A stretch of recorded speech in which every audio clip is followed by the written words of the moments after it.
Tokyo, Akihabara, the electric town, the global capital of anime, games, and Japanese pop culture. But on one busy corner, every June, something appears: flowers. This isn't a church, it isn't a cemetery, it's just an asphalt intersection. And in 2025, in a matter of days, this sacred spot turned into something else. A garbage dump. But this story doesn't end in anger. It ends with one person and a single sheet of paper. In Japan, if you're walking down the street and you see flowers laid on the ground, or an unopened drink, a can of coffee placed carefully on the pavement, you understand something instantly without being told. Someone died here. There's no sign, no explanation, no fence. You're simply expected to know. Anthropologists call Japan a high context culture, a place where meaning lives not in words, but in everything left unspoken. Remember that. It's the key to everything that happened. June 8, 2008.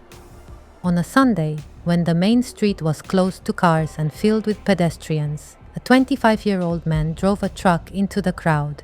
Then he got out and attacked people with a knife. 7 people died, 10 were injured. It became one of the most infamous attacks in modern Japanese history. Ever since, every June, people return to that intersection. They leave flowers, drinks, food. In Japan, you offer food and drink to the dead because their spirits are believed to receive it. Not just the families of the victims. Strangers come too, neighbors, people who were never there that day, to mourn, to pray that nothing like it ever happens again. For 17 years, this happened quietly, and then in 2025, something went wrong. Mid-June, a post spread across Japanese social media, a photo of the memorial. It was buried in garbage, half-empty plastic bottles, food scraps, empty cans and cups, thrown into and around a simple memorial made of cardboard. Here's the thing about a Japanese memorial offering. The drinks are unopened, the food is untouched, they're gifts for the dead. But what was here was different. Half drunk, half eaten, empty. It wasn't an offering anymore. It was trash. And witnesses reported who was leaving it. Foreign tourists, mistaking the memorial for a public trash can. The internet erupted. Understand our culture. How could anyone desecrate a sacred place like this? But then, something unexpected happened. Someone posted a photo of the memorial as it had looked before. It was still clean 3 days ago, they wrote. They were probably hoping for sympathy. Instead, the replies stopped them cold. Wait, this honestly does look like a trash can. A cardboard box? No tourist would ever guess that's a memorial. And they were right. No name, no photo of the victims, no flowers arranged around it, no religious symbol, just a cardboard box on a street corner with some drinks on top. If you didn't already know what it was, if you couldn't read the context, it looked exactly like a place to throw away your garbage. And the conversation went deeper than anyone expected, because some Japanese people started questioning the practice itself. Leaving things on a public road, who do you think has to clean it up?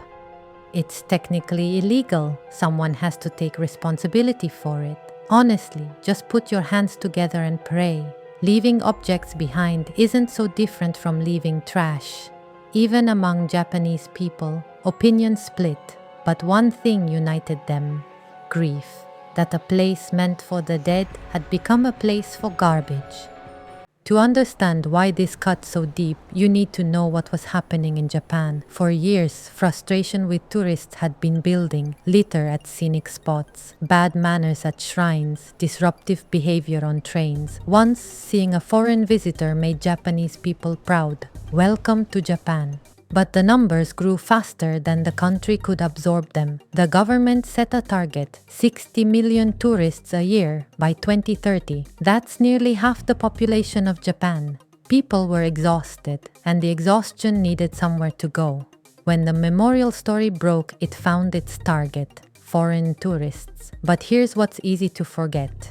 Locals who watched the spot every day said they'd seen Japanese people leave trash there too. And years earlier, at this very spot, a Japanese man posted a photo of the offerings with a caption: "Found a free drink bar in Akihabara." In Japan, consuming an offering meant for the dead, even as a joke, is treated as a desecration. The whole country turned on him, so this was never really about nationality.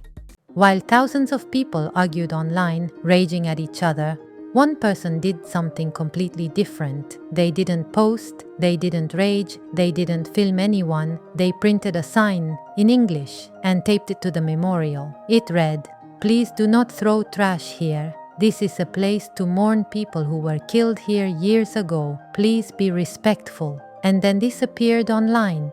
A tourist was about to leave trash, but they read this sign and stopped. One sheet of paper did what thousands of angry posts could not. Remember the flowers on the street? The ones you were just supposed to understand? That's the quiet promise of a high-context culture. You don't have to explain, because everyone already knows. But the people leaving trash weren't being cruel. They simply couldn't see what was invisible to them. The thing that finally fixed it wasn't anger. It wasn't the government. It wasn't 1,000 furious tweets. It was someone breaking the silence and simply saying it out loud. The story ended quietly. Word reached the local ward office, and by official decision, the city sanitation department removed everything. The flowers, the drinks, the cardboard box, the place of mourning was gone, and the intersection became once again just an intersection. I keep thinking about that single sheet of paper. Japan is a country built in many ways on what is left unsaid. It's beautiful, but it has a cost, because the moment that silence meets someone who doesn't share the context, the very thing that held everything together becomes the thing that breaks it. Thousands of people were angry. Only one was truly understood, because that one person stopped expecting people to just know and chose instead to tell them. What do you think?